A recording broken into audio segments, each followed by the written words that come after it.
If you had seen the Montreal Canadiens video from earlier this morning, you would have already heard me talk about what's been on my mind lately. But because this is a Vancouver Canucks related video, I feel like I do need to talk about this stuff a little bit more. I think the majority of you who watch this YouTube channel and who have seen my face and who know anything about me know that I am a Filipino dude here in Vancouver. I wasn't born here, I moved here when I was 1.5. But I was raised here, I grew up in the Canadian education system, I learned a lot of my values through the environment around me. And of course, you know, my parents, they're Filipino. They were independent immigrants with me as a baby when they came over here. And I feel like that is a pretty common story for some of the folks that do live in this part of the world. Filipino immigrants in Vancouver, in Surrey, in Richmond, in Delta, in Coquitlam, in Burnaby. There are a bunch of us over here. And yesterday was supposed to be a celebration of that, of Filipino heritage, of Filipino culture, the Lapu-Lapu Day Festival, which took place in the South Van area, around Fraser and 41st and 43rd. Food trucks, events, people having a good time. One of my friends, very good friend of mine, his name is Steven, he was a DJ at the event yesterday. And even though it seemed to have been an amazing time, the vibes were thriving, people were talking, people were enjoying themselves. That's what it's all about, right? Just having fun.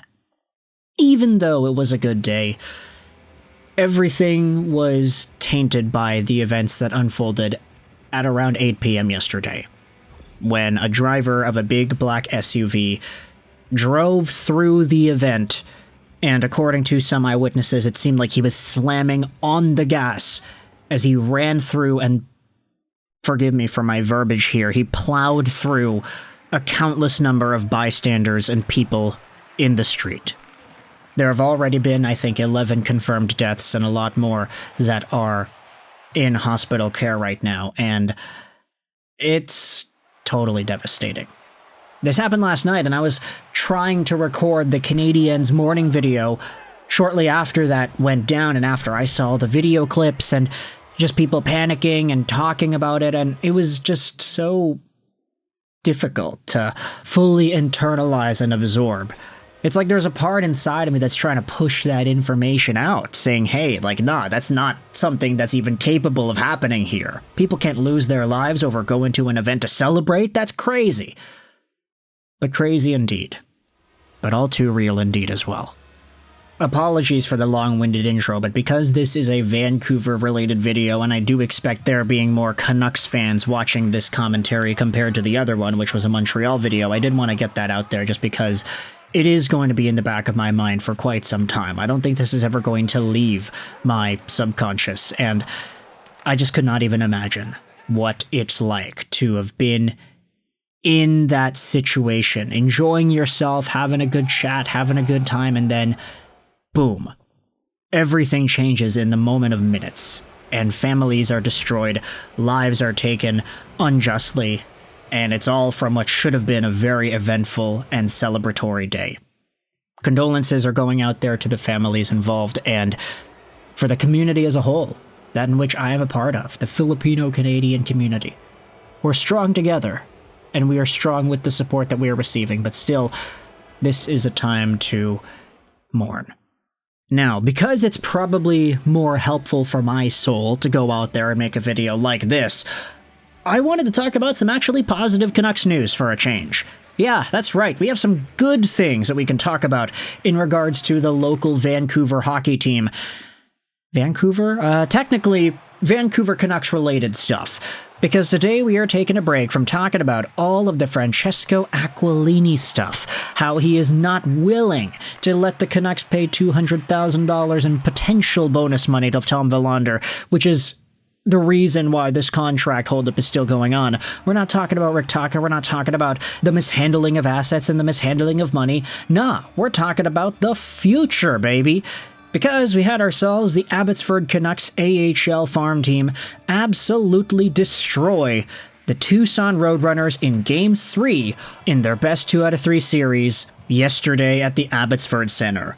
5-0 is the final score as Arturs Silovs gets a 21-save shutout on the night, thus propelling the Abby Canucks into the second round of the Calder Cup Playoffs. Now, before we dive into the actual game, let's look at the bracket itself. Abbotsford is going to be playing off in a best-of-5 against the Coachella Valley Firebirds. And you can see the scheduling over here. Game 1 is going to be in Coachella Valley, May 1st, 2025. Game 2 is on Saturday. Game 3, there's going to be a 4-day break as the series shifts back over to Abbotsford. And then the final 3 games there are going to be in the Abbotsford Center, assuming it goes that far.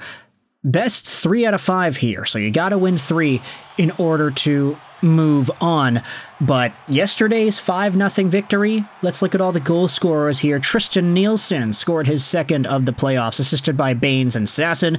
Chase Wooters scored a goal, so did Max Sasson. Chase Wooters also getting an assist on the Sasson goal there. Sammy Blais scored his third of the playoffs, assisted by Linus Karlsson and Tristan Nielsen, and then Phil DiGiuseppe scored his first on the empty net, assisted by Nate Smith to give Abby that victory. A bunch of penalties were handed out here. Kaylor Yamamoto, Akito Hirose, and Arshdeep Baines all got cross-checking calls, not to mention the other tripping and hooking calls that were also made in the game too. But Arturs Silovs getting the shutout is good enough to put Abby back in the dub column, and just some of the clips that have been going around of yesterday's game are really interesting. In particular, I wanted to focus on defenseman Victor Mancini, who did score himself an assist on the Chase Wooters goal shorthanded. Victor Mancini has started garnering this reputation that I do think is pretty justified, of him potentially being like a Quinn Hughes light defenseman, not because he's ever going to score 90 points in a season and win the Norris, but just the way that Mancini moves in the AHL, how he commands space and how he takes advantage of open ice. I mean, this guy kind of takes the puck on his stick, and then he moves left and right, and he shimmy-shammies, and he opens a lane, and he exploits that open space, and he drives into it, and he sets a guy up. Like, this guy has a really good offensive brain as a D-man. It's Quinn Hughes-esque the way he's able to navigate the lines and the paths that he takes with the puck on his stick in the offensive zone.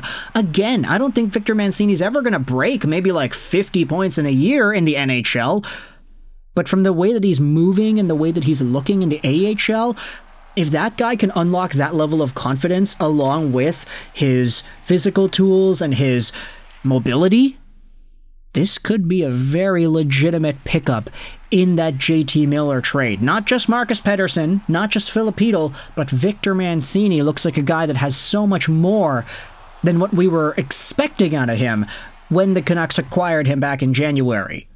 Mancini looks ridiculously good, and I'm starting to really buy into the hype. Of course, we knew he was already an NHL-capable guy, as we had seen towards the end of this previous season with the Canucks, but there is a very good chance that this 22-year-old, 6'3", right-handed dude can become much more than that. So let's keep our eyes peeled for Victor Mancini heading into the next little while. Now, to end off this video, because we're talking about Abbotsford, we got to talk about some of the guys who are main contributors to the Abbotsford coaching staff.